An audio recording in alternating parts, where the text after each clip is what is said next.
Before this story continues, please allow me to say one important thing clearly. The story you are about to hear is a work of fiction created for educational and entertainment purposes. It explores toxic family conflict and the emotional impact it leaves behind within the context of military life and American military families. All characters ranks units. Events and situations are entirely fictional and do not refer to or imply any real individuals, units, or organizations of the United States Army, Navy, Air Force, Marine Corps, or Coast Guard. This content may be supported by AI tools during creation and production. This story does not describe real events, does not disclose military information, and does not promote violence, hatred, or harm in any form. It is told with respect for the core values of the United States military, including honor, discipline, responsibility, and human dignity. The entire narrative is designed to be advertiser-friendly and compliant with YouTube community guidelines, and is not intended to misrepresent or damage the image of American service members or the military. If you are a woman who has stood behind a military family who stayed quiet, endured more than others could see, please stay until the end. And if this story reaches you, share your thoughts in the comments, or follow the channel to continue with stories for strong hearts that are rarely heard. My name is Kala. I am 25 years old. I am in the military and I live on my own near Fort Cavazos in Killeen, Texas. I keep my life small and orderly. I do not talk about my work. I do not bring it home with me. I was raised to believe that what you earn does not need to be announced. That Saturday in early October of 2023, I drove across town to my mother Diane's house for a family dinner. The reason was simple and ordinary. We were supposed to celebrate Tessa. She is my stepfather Gary's daughter. She had just been accepted into a new program and my family wanted to mark the moment. Evan, my older brother, was there too. He is the one everyone calls stable, reliable, the one who never rocks the boat. I walked in that night thinking I would eat dinner, smile politely, and leave early. I even left my phone in the car to avoid distractions. I carried a small award case with me because I had come straight from an errand and did not want to leave it unattended. It was not a statement, it was not on display, it was just with me. Gary did not raise his voice. He did not look angry.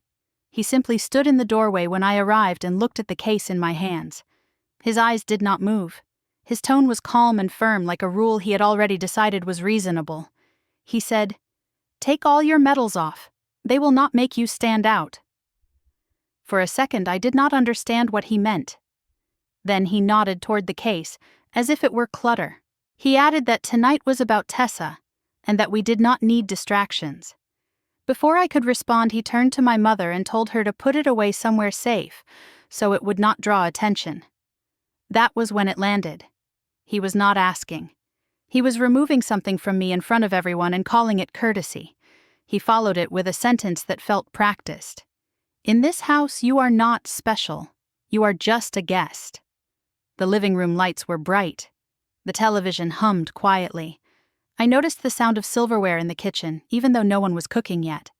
I stood there thinking about places I had been that were far louder, far tenser, far less forgiving. I had held my composure there, but I had never felt smaller than I did in that doorway. Tessa gave a quick smile and looked away. Evan did not meet my eyes.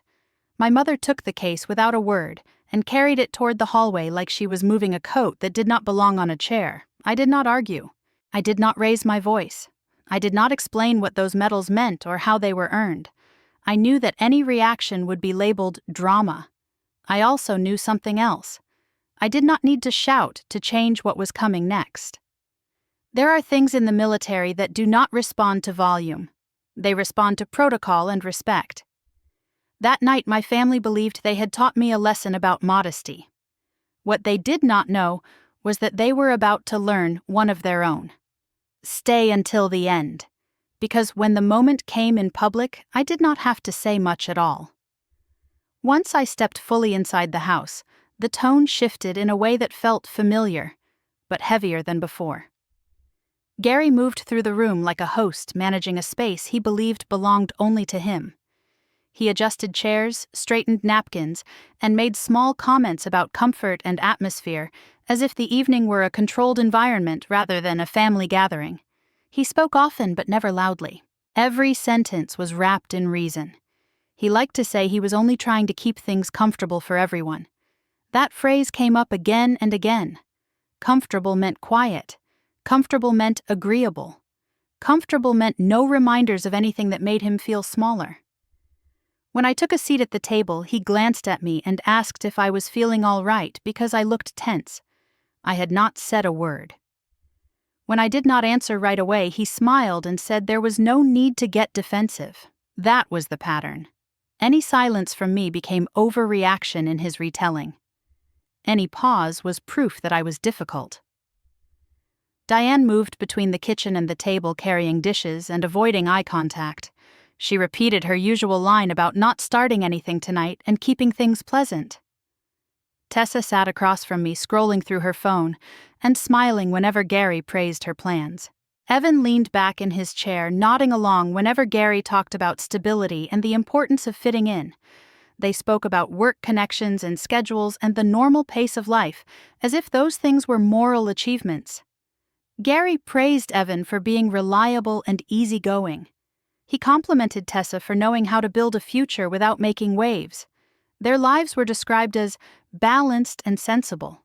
Mine was described as rigid and intense, even though I had not offered a single detail. Gary began telling a story about me from years earlier when I was still living at home. He laughed softly as he explained to the table that I had always been dramatic about structure. He said I liked rules too much and took things too seriously. He framed it as an observation, not an insult. He said it with the same tone someone might use to explain a child who insists on lining up toys. Evan chuckled and said that was just how I was built. Tessa smiled without looking up from her phone. Diane said nothing. I watched as my own history was rewritten in real time. In Gary's version, I was not disciplined. I was inflexible. I was not quiet by choice. I was withdrawn. He said these things as if they were facts and not judgments. Each comment moved the story one step further from who I actually was. I did not interrupt him. I did not correct him. I knew that if I did, he would sigh and say he was only concerned. Concern was his favorite word. He used it like a shield. If I pushed back, he would say I was taking it the wrong way, and that he only wanted what was best for me. I had learned long ago that arguing with concern only made it grow, so I stayed still and let him talk. I noticed the way he positioned himself at the head of the table and how everyone else adjusted around him. I noticed how Diane served him first, without thinking. I noticed how Tessa waited for his approval before reacting to anything I said. None of this was new. What was new was how openly he was shaping the narrative about me as if I were not sitting there. He talked about how some people need external symbols to feel important, and how others just live quietly without needing recognition. He looked at Evan when he said the second part. He glanced at me for the first. I felt the familiar pressure to explain myself rising in my chest, and I let it pass. I had learned another lesson in the military that applied here. Sometimes silence tells you more than speech. At one point, Gary noticed that I had not engaged in the conversation and asked if everything was okay. When I said I was fine, he laughed lightly and told the table not to worry because I tended to brood. That was the word he chose. Brood. It made me sound unstable without ever calling me that directly. I thought about saying something sharp. I thought about pointing out that the people who say calm down are often the ones who just lit the match. The sentence formed clearly in my head and I kept it there. I did not need to give him anything he could use later. Halfway through dinner, my phone vibrated quietly in my pocket. I did not reach for it right away. When I did, I glanced down briefly and saw a short message. Stand by. Confirm availability. There was no name attached, just a number I recognized. My reaction was automatic and contained. I checked the time on the wall clock and noted it mentally. I put the phone away without changing my expression. No one noticed except Gary, who immediately asked if work was interrupting family time. I told him it was nothing. He smiled and said that was good because tonight was about family, not the military. He emphasized the word military like it was a guest that had overstayed its welcome. He leaned back in his chair and said something that landed harder than anything before. He told me not to bring the military into our family because it made people uncomfortable. The table went quiet for a moment. No one challenged him. Diane stared at her plate. Evan cleared his throat. Tessa shifted in her seat. I felt something settle in my chest that was not anger, but clarity. In that sentence, he had drawn a line. He had decided what parts of me were acceptable and which were not. He had decided that my life outside his house was an inconvenience he would tolerate only when it served him. I looked at him and nodded once. I did not argue. I did not explain. I stored the moment away exactly as it was. If you have ever been told to make yourself smaller so others can feel at ease, you know how heavy that kind of silence can be. If that has happened to you, comment one word, enough. Dinner continued, but the temperature in the room dropped in a way that had nothing to do with the air conditioning. Gary leaned back in his chair and tapped his fingers lightly on the table, as if he were thinking through a point he had already decided to make. He looked toward the hallway where my award case had been taken, and shook his head with a quiet smile. He said people put too much meaning into medals these days, and that at the end of the day they were just metal. He added that anyone could wear something shiny if they wanted attention. His tone was casual, almost dismissive, as if he were talking about outdated furniture. Then he said the sentence he knew would land. In real life, nobody cares. The table went still for a beat. I felt the words hit somewhere deep and familiar. Not because I believed them, but because I knew exactly why he said them. He wanted to shrink something he could not control. Tessa laughed softly and glanced at Evan like they were sharing a harmless joke. Evan followed her lead and added that maybe some people needed symbols to feel important.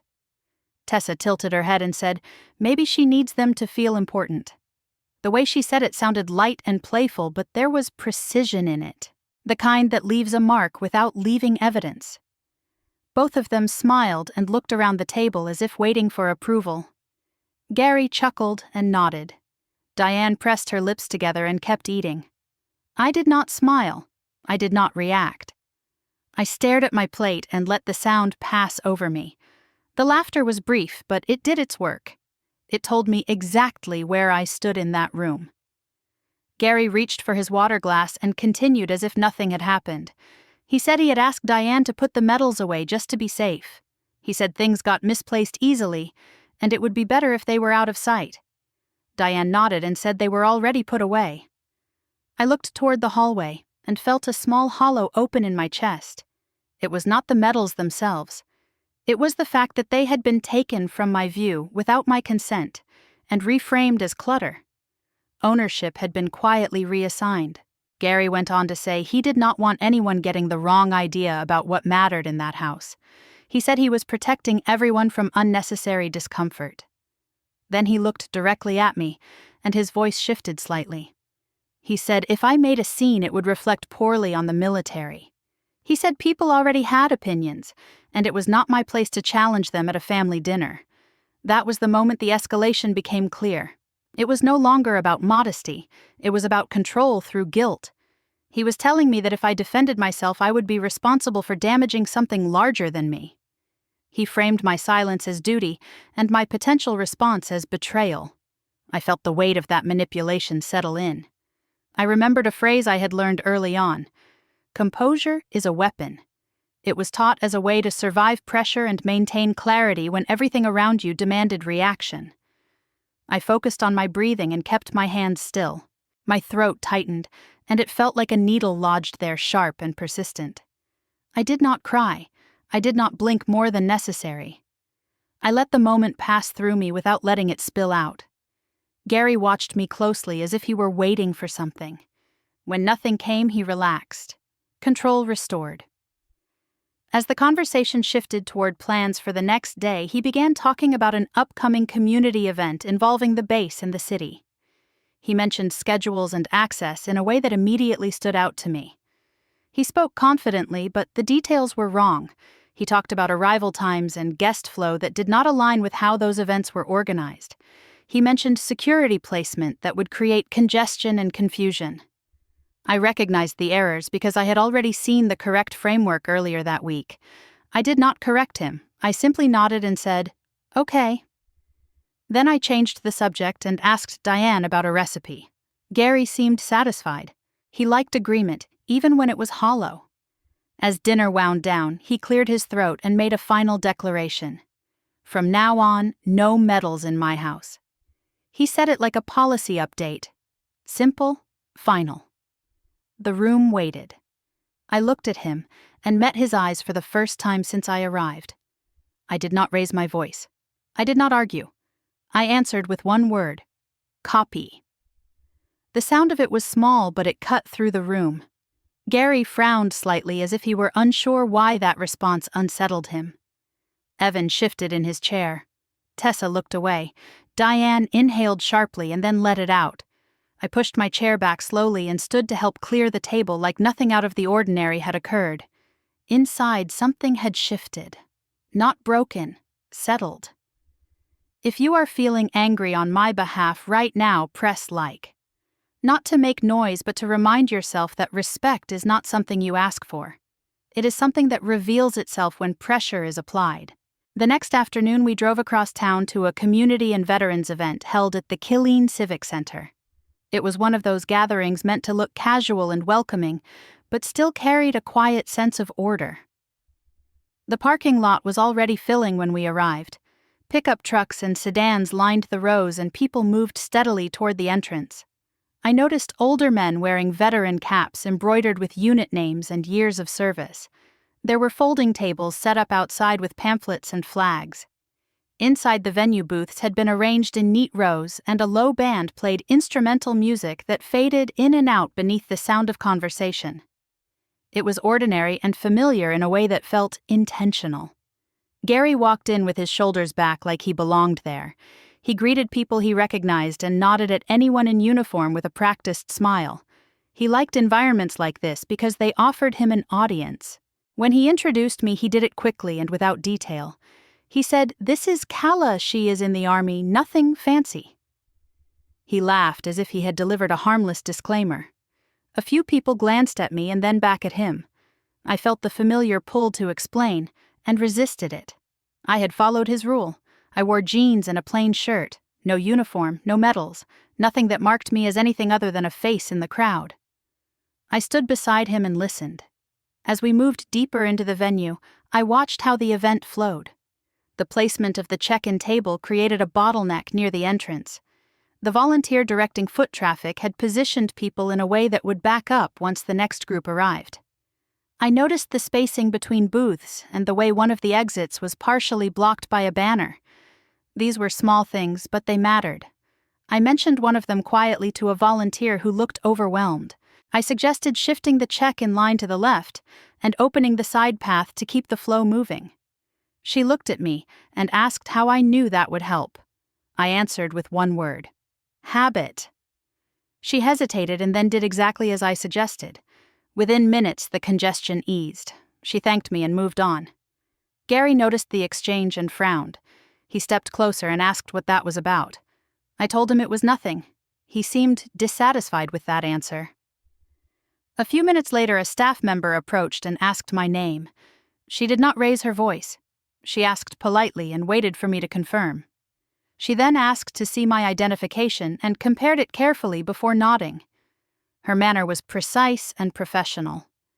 Gary leaned in as if to answer for me, but she did not look at him. She looked at me. She thanked me and said someone would be with me shortly. Gary asked who she was and why she needed my name. She smiled and said she would explain in a moment. He did not like that. He followed us as we moved a few steps away and tried to insert himself into the conversation. The staff member stopped and turned slightly. She said Mom needs to step over here for a quick brief. Her tone was calm and non-negotiable. Gary opened his mouth to respond and then closed it. He stayed where he was. For the first time since the previous night, he was not in control of the exchange. I stood there waiting as directed. I could feel his eyes on me. I could feel the shift in the room, even if no one else spoke about it. People began to glance in our direction, not because I had done anything dramatic, but because the rhythm had changed. A man in a polo shirt with an event badge joined us and confirmed my name again. He thanked me for arriving early and said they would need me shortly. Gary took a step forward and asked what was going on. The man smiled politely and said it would be handled. Then he turned back to me. Gary stayed behind. He watched as the conversation moved forward without him. I noticed the way his posture stiffened. He was used to being included by default. This time he was not. I stood quietly and waited. I did not look back at him. I did not need to. The sound of the band drifted closer and then faded. The staff member checked her watch and spoke into a radio. A moment later, she looked at me and asked a question that made everything else fall away. "Mom, are you Kala?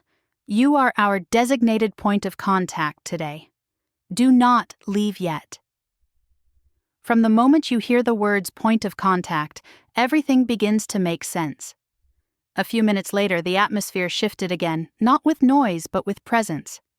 People near the center of the room began to make space without being told. Conversations lowered and heads turned.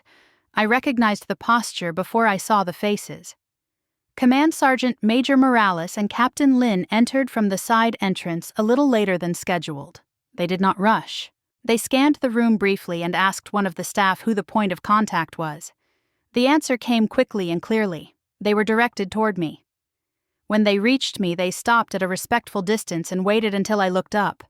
Morales asked my name, and Captain Lin confirmed it against a tablet he carried. Their tone was neutral, professional, and calm. There was no familiarity and no performance, just acknowledgement. Morales asked if I had a moment to brief, and I nodded.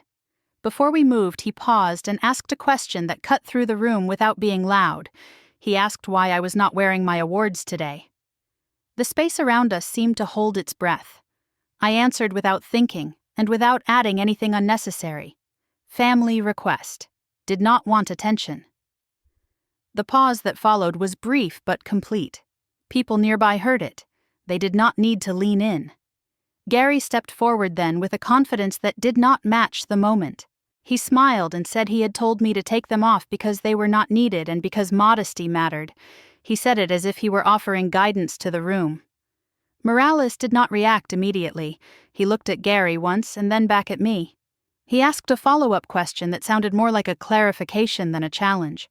He asked if Gary had instructed a soldier to remove earned awards so she would not stand out. The wording was precise. Gary hesitated just long enough for the answer to answer itself. He nodded and repeated that it was his house and his rules. Morales did not raise his voice. He did not correct Gary directly. He stated a fact. He said awards are record, not decoration. He said them evenly, without emphasis. The effect was immediate.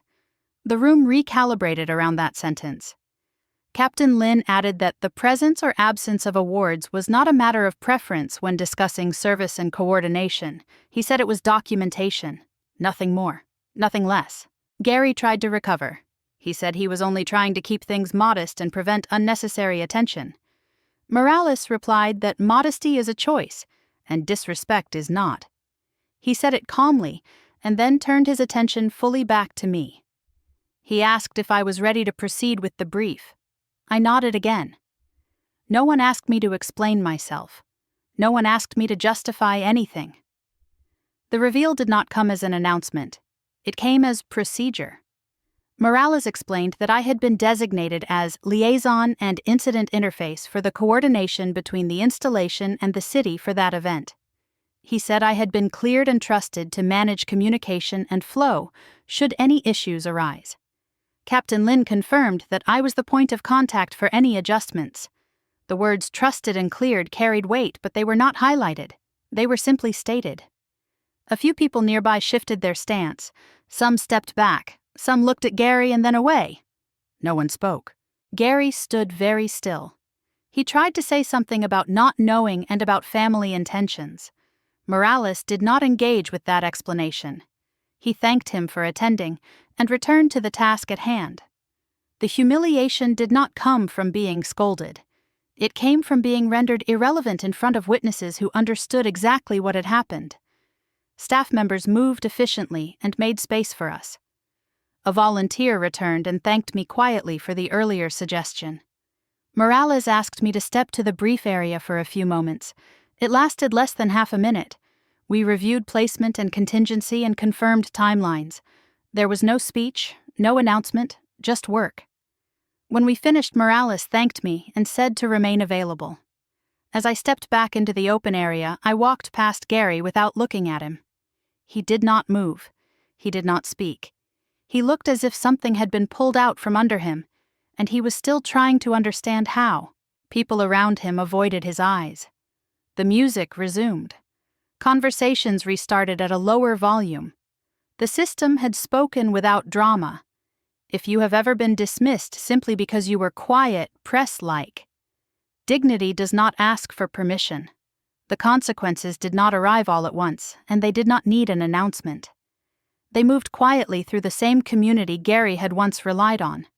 Within days, people who used to greet him warmly became polite and brief. Conversations ended sooner than expected. Invitations slowed and then stopped. A local board he had been hoping to join delayed their decision and then chose someone else without explanation. A small contract he had spoken confidently about never materialized. No one accused him of anything. No one argued. The community had simply recalibrated. Diane noticed it first. She mentioned it carefully as if she were testing the ground. She said things felt different and asked whether I had noticed. I told her I had. She admitted that keeping the peace had not protected anyone, and that pretending nothing was wrong had only made it worse. She sounded tired rather than angry. Gary did not speak to me right away. When he did, it was with a tone I had not heard before. He asked if we could talk. We met in the driveway, not inside the house. He said he did not realize it was that serious. The words landed exactly as I expected. They were not an apology. They were a repositioning. He followed it by saying he thought I had taken things personally and that he never meant to cause trouble. The implication was clear. The problem was my sensitivity, not his behavior. I listened without interrupting. Then he shifted again. He said people had misunderstood him and that it might help if I clarified things. He asked if I could confirm that he had only been trying to keep things modest. He said a word from me would go a long way. That was the audacity. He wanted me to translate his disrespect into a misunderstanding and offer it back to him as cover. I looked at him and answered calmly, "You did not misunderstand me. You managed me." I told him I was not his public relations. The silence that followed was heavy but clean. There was nothing left to negotiate. I told him I would not be coming to dinners at his house anymore. If he needed to reach me, he could do so through my mother, or we could speak in public places only. I said it without anger and without explanation. He looked stunned, not hurt, not ashamed, disoriented. He had lost the authority he assumed would always be there. Diane watched from a distance and did not intervene. Later, she told me she understood. That was enough. From that point forward, Gary no longer set the tone. He did not get to rewrite stories or decide which parts of me were acceptable. The power he had relied on dissolved, not because I took it from him, but because it no longer worked. If you are at a stage in life where keeping the peace feels heavier than telling the truth, comment one word: boundaries. I read every response. Life settled back into its rhythm without fanfare. I returned to early mornings and routine physical training before the sun climbed high enough to warm the sidewalks. Coffee tasted the same as it always had. Work required focus and follow-through, and I gave it both. Nothing felt dramatic, and that was the point. The medals were placed back in their case and stored where records belong, not displayed and not hidden. They were documentation of service, not props for an argument. Days passed and the noise faded. Evan and Tessa did not suddenly apologize or try to repair anything. What changed was quieter. They looked at me differently when we crossed paths. There was caution there and a measure of respect that had not existed before. No one rushed to reconcile, and I did not ask them to. Diane came by one afternoon with groceries and stood in the kitchen longer than necessary. She said she was sorry in a way that felt awkward and sincere.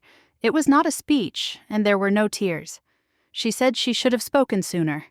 I nodded and accepted it without reopening the past. That was enough. In the evenings, I drove out toward the edge of town where the road opens and the noise drops away. I thought about the difference between being humiliated and being unsafe. The worst part was never the comments or the laughter. It was realizing that the place meant to be protective had become conditional. That recognition changes how you move through the world. Service does not end when the uniform comes off. It shows up in how you hold yourself when no one is watching, and how you draw lines when they are crossed. Respect at home should not be harder than respect outside. Peace is built, not begged for. If this story reached you, leave a comment with where you are watching from. And if you want more stories like this, subscribe and stay with us.